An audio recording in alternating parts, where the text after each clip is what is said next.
निभानी चाहिए। अपनी बच्चों को मजबूत बनाओ, उनको लाठी चलाना सिखाओ। लाठी तो सिखा ही सकते हो, उनको तलवार चलाना सिखाओ। और अगर गरीब है, गरीब के पास में कुछ नहीं है, दराती तो है, ये बच्ची भी जो है घास काटने गई, दराती तो है।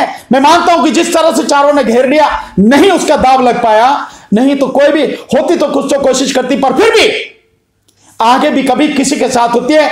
गरीब के पास दराती तो होती है, घास काटने के लिए दराती का इस्तेमाल करो।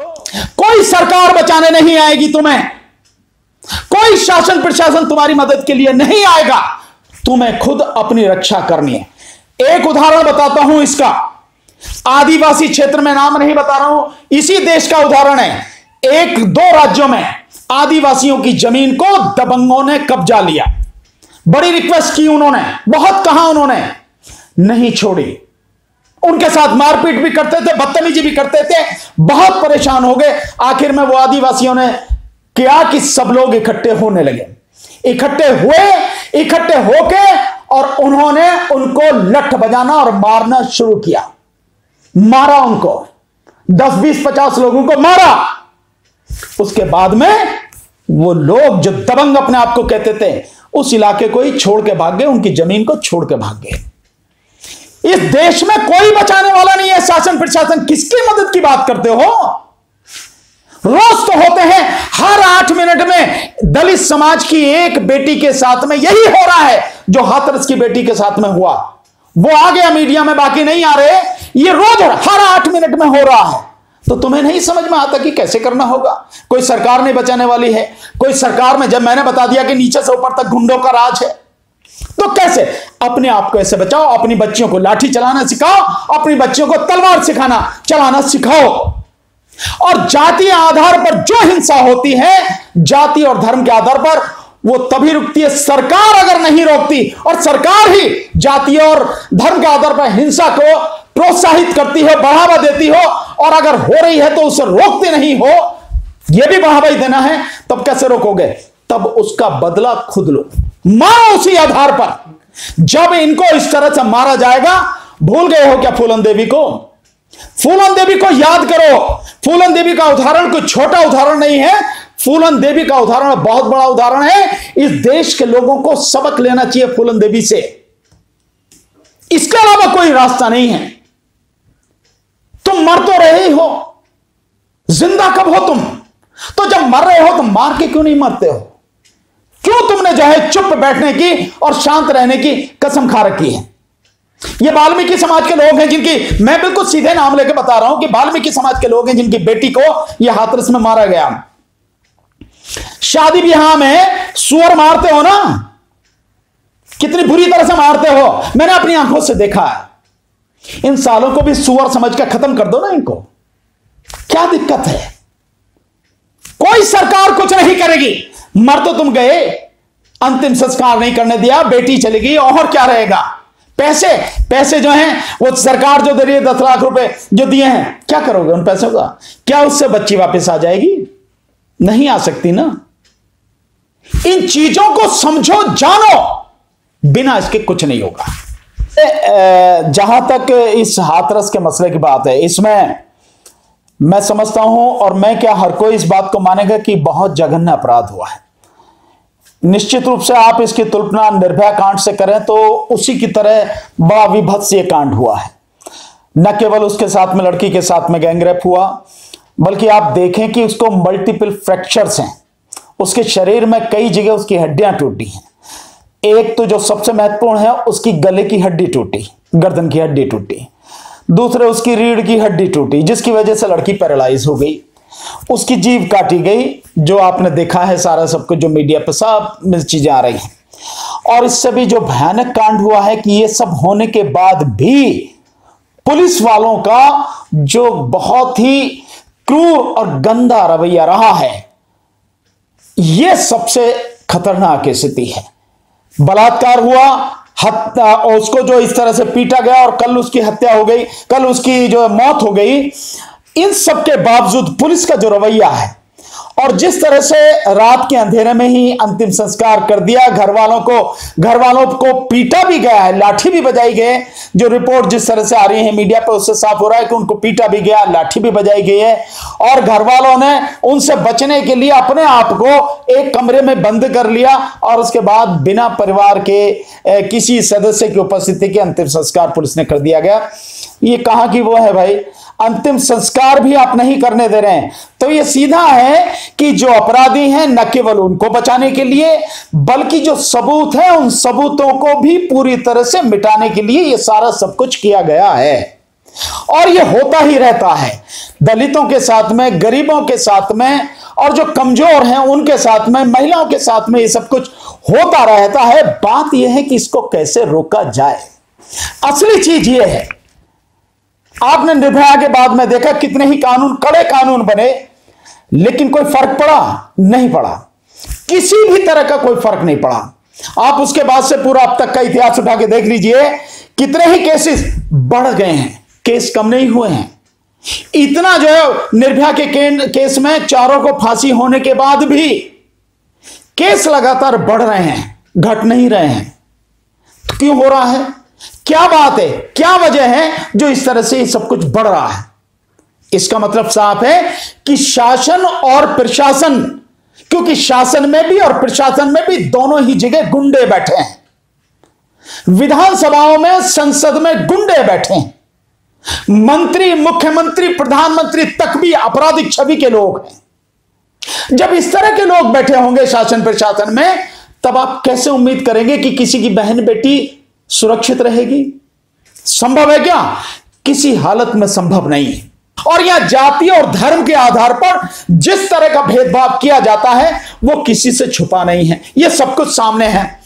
ये कोई सुशांत सिंह राजपूत नहीं है जिसके लिए कोई मुख्यमंत्री कहेगा कि सीबीआई इंक्वायरी होनी चाहिए और उसके बाद सुप्रीम कोर्ट भी कह दे कि हाँ सीबीआई इंक्वायरी जो है उसको करो, और जाके पूरा का पूरा अमला लग जाएगा। इतने लो ऑफिसर जो लग जाएंगे, ईडी लग जाएगी, इनकम टैक्स लग जाएगा, नार्कोटिक डिपार्टमेंट लग जाएगा, सीबीआई लग जाएगी, सब उसमें इन्वेस्टिगेशन। भाई ये तो गरीब की है, दलित की बेटी है, और दलित में भी ऐसे समाज की बेटी है कि जिसका आज तक का जितना भी शोषण हो सकता है वो किया गया है, कहीं कुछ नहीं है। तो एक तो तरीका यह है कि शासन प्रशासन इस तरह से काम करे कि आपराधिक प्रवृत्ति पैदा ही ना हो, इस पर विशेष ध्यान होना चाहिए। नंबर 2, पुलिस में सुधार होने चाहिए। ऐसा कुछ हो नहीं रहा, और शासन में बैठे हुए लोग जिम्मेदार होने चाहिए। उनकी जातिवादी और सांप्रदायिक मानसिकता नहीं होनी चाहिए। अफसोस उनकी जातिवादी मानसिकता है और उनकी सांप्रदायिक मानसिकता है। अब रहा समाज, तो समाज भी जिस तरह का है, समाज भी एक दूसरे से नफरत करता है, एक दूसरे से घृणा करता है, ऊंच नीच को मानता है। और वो भी ये जो सब कुछ हुआ है, इसके पीछे जो सारा कारण है इस अपराध के प्रति जो हाथरस का हुआ, इसके पीछे वही जातिवादी मानसिकता है जिसके तहत यह जघन्य अपराध किया गया है। अब इसका क्या है तोड़? अब कैसे करेंगे? सबूत सारे मिटा दिए। एसएसपी जब कह रहा कि बलात्कार नहीं हुआ, हत्या का भी मामला यह है, जिस तरह से और जो जिन लोगों ने किया है, अब वो कितने पावरफुल लोग हैं, किस तरह से सरकार उनको सपोर्ट करेगी। स्वाभाविक है कि चाहे फास्ट ट्रैक कोर्ट में चला जाए, कहीं भी चला जाए, सबूत होंगे नहीं और ये सारे के सारे लोग बच जाएंगे। इन्वेस्टिगेशन में ही पुलिस उन्हें बचाएगी, क्योंकि सबसे जरूरी जो लाश है उस लाश तक को जब नहीं दिया गया और बिना परिवार के लोगों के अंतिम संस्कार कर दिया गया, तो आप समझ सकते हैं कि पुलिस किस तरह से अपराधियों को सपोर्ट कर रही है, सबूतों को किस तरह से मिटा रही है। क्या कर रही है पुलिस? एसपी कहता है, एक रिपोर्ट आ रही है उसमें कहा जाता है कि गैंग रेप हुआ है। कल रिपोर्ट जब पूछी गई, पत्रकार जब पूछ रहे हैं, तो एसपी कहता कि नहीं गैंग रेप नहीं हुआ, रेप नहीं हुआ। तो क्या वो रिपोर्ट झूठी थी? आप 4 दिन बाद, 6 दिन बाद एफआईआर लिख रहे हैं, 9 दिन बाद लड़की का बयान लिया जा रहा है, उसके बाद में 14-15 दिन बाद में लड़की को यहां शिफ्ट किया जा रहा है। उसकी स्थिति इतनी खराब है तो पहले ही दिन यहां क्यों नहीं शिफ्ट किया गया? और उसके बाद में लड़की की जब मौत हो गई है तो फिर जिस अमानवीय तरीके से यहां से उसके शव को ले जाया गया और बिना किसी परिजन की उपस्थिति के, परिवार के लोगों की उपस्थिति से, मां बाप को चेहरा तक भी नहीं दिखाया गया और पुलिस ने अंतिम संस्कार कर दिया रात में ही, इससे भयानक क्रूर कृत्य क्या होगा? तो आप देख रहे हैं ये सब कुछ शासन प्रशासन और पुलिस के माध्यम से सब कुछ होता है। और क्योंकि वो लोग दबंग हैं, कुछ नहीं होगा उनका, सब उनको बचाने की पूरी प्लानिंग है। क्योंकि पुलिस और प्रशासन और शासन, इसमें खुद आपराधिक छवि के लोग बैठे हैं, गुंडे बैठे हैं, गुंडों के हाथ में सरकार है, गुंडे सरकार चला रहे हैं। तो आपको न्याय मिल जाएगा या आपकी जो साथ में आपके मतलब कानूनी कार्रवाई आपके पक्ष में या तरीके से हो सकेगी, निष्पक्ष रूप से हो सकेगी, आप इसकी उम्मीद नहीं कर सकते। जब जिस तरह के हालात हैं, जिस तरह के लोग सरकार में बैठे हैं, आप कैसे उम्मीद करेंगे कि निष्पक्ष कुछ भी हो जाएगी, जांच पड़ताल हो जाएगी, या जो अपराधी हैं उनके खिलाफ वाकई में सबूत, पूरी तरह से पुख्ता सबूत इकट्ठे किए जाएंगे और अदालत के सामने पेश किए जाएंगे? हो ही नहीं सकता है, आप इसको माने। दूसरा, जो सरकार है वो सरकार ही दलित विरोधी, गरीब विरोधी और मुस्लिम विरोधी सरकार है। तो आप उनसे ये उम्मीद करते हैं कि वो आपके हक में कोई बात करेंगे? संभव ही नहीं है। तीसरी जो चीज है, आप इसको समझें, अभी तक जो अपराध हो जाता है, अपराध होने के बाद उस अपराधी को कैसे दंडित किया जाए, उस दंड को कैसे बढ़ाया जाए, सिर्फ इस बात पर सारी जो है काम होता है और कुछ नहीं होता। केवल इस बात पर होता है, हल्ला मचता है, मीडिया में आता है, लोग चिल्लाते हैं और सरकार क्या करती है कि उसमें जो है और कड़ा दंड उसको बढ़ा देती है और अपने समझती है कि तुम्हारा काम पूरा हो गया। लेकिन कभी भी एक जो चीज सबसे बड़ी है, आप अपराध होने के बाद दंडित करने की बात करते हैं, लेकिन कोई ये कोशिश नहीं करता कि अपराध की प्रवृत्ति ही इंसान में पैदा न हो, ऐसा कोई काम किया जाए, वो नहीं करता। और ये काम कैसे होगा? इस काम के लिए सबसे जरूरी है कि जो अच्छी शिक्षा है, बढ़िया शिक्षा है, बेस्ट एजुकेशन जिसको आप कह सकते हैं, जिसमें इंसान को इंसान बनाया जाए, मानवीय संवेदनाओं के प्रति उसे संवेदनशील बनाया जाए, जो समाज है, जो व्यक्ति है, उसके प्रति उसको समझाया जाए कि तुम्हारी जिम्मेदारी क्या है और एक इंसान होने के नाते इंसान की रक्षा कैसे की जाती है, एक दूसरे का मान सम्मान कैसे किया जाता है, उसके प्रति कोई एजुकेशन नहीं है, किसी भी तरह की शिक्षा।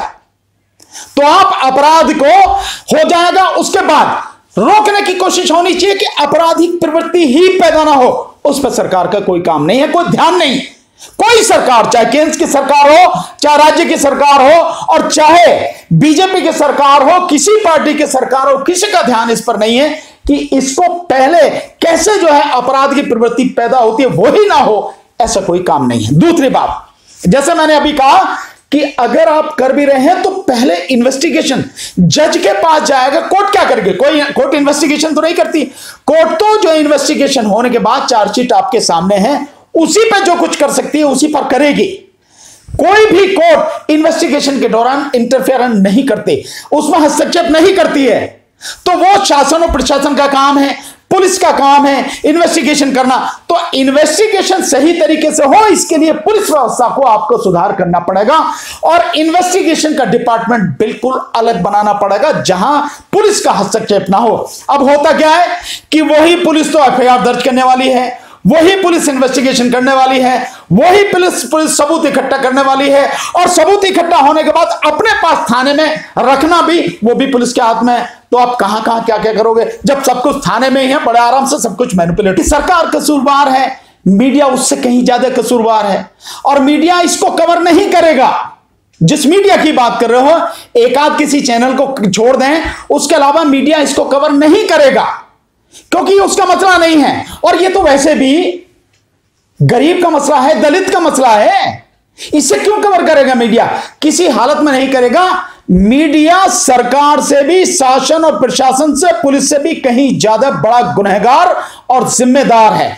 अगर वो इस तरह के मसलों को प्रमुखता से उठाए जैसे 2012 में निर्भया वाले में उठाया, तो निश्चित रूप से होगा। अब फिर वही वाली बात आएगी, मैं वही कर रहा हूं, क्योंकि निर्भया कौन थी? निश्चित रूप से निर्भया सवर्ण समाज की लड़की थी। जो मसला उठा, किस लिए उठा? इसीलिए उठा। यह मसला नहीं उठेगा। इस मसले को तो जो समाज के लोग हैं, बहुजन समाज के लोग या सवर्ण समाज में भी जो अच्छे लोग हैं वही उठाएंगे, वही कह भी रहे हैं। आज भी जो आवाज उठ रही है वही उठा रहे हैं, वही कहेंगे भी और कोई कहेगा भी नहीं। कुछ नहीं होने वाला है। तो मीडिया से आप किसी तरह की उम्मीद नहीं रख सकते। मीडिया कुछ नहीं करेगा, बल्कि पूरी कोशिश करेगा इस मामले को दबाया जाए, और दबाने का ये जब आप बोल ही नहीं रहे तो दब ही रहा है। उनके लिए इसकी इसको महत्ता भी नहीं है। उनके लिए महत्ता वही है जो आप बता रहे हैं, सुशांत रिया और जो भी कुछ है वही है, क्योंकि वो मीडिया किसके लिए काम करता है, किसके तलवे चाटता है, भाजपा के। और भाजपा के लिए जो इलेक्शन है वहां का, बिहार का, और सरकार जो गिरानी है वहां की महाराष्ट्र की, वो महत्वपूर्ण है, कोई और महत्वपूर्ण नहीं है। तो ये तो दलित की बेटी, इसकी कोई बेचारे की कीमत ही क्या है। तो कुछ नहीं है, ये तो समाज को ही, विशेषकर जो उस परिवार के लोग हैं उन्हीं को करना पड़ेगा, बिना उसके नहीं होगा। और समाज को, मैं समझता हूं, हम लोगों को सबको मिलकर एक साथ, जितने भी संगठन है, जितने भी सामाजिक राजनीतिक कार्यकर्ता हैं, राजनीतिक पार्टियां, सबको मिलकर इसके विरोध में आवाज उठानी चाहिए, संघर्ष करना चाहिए, आंदोलन करना चाहिए।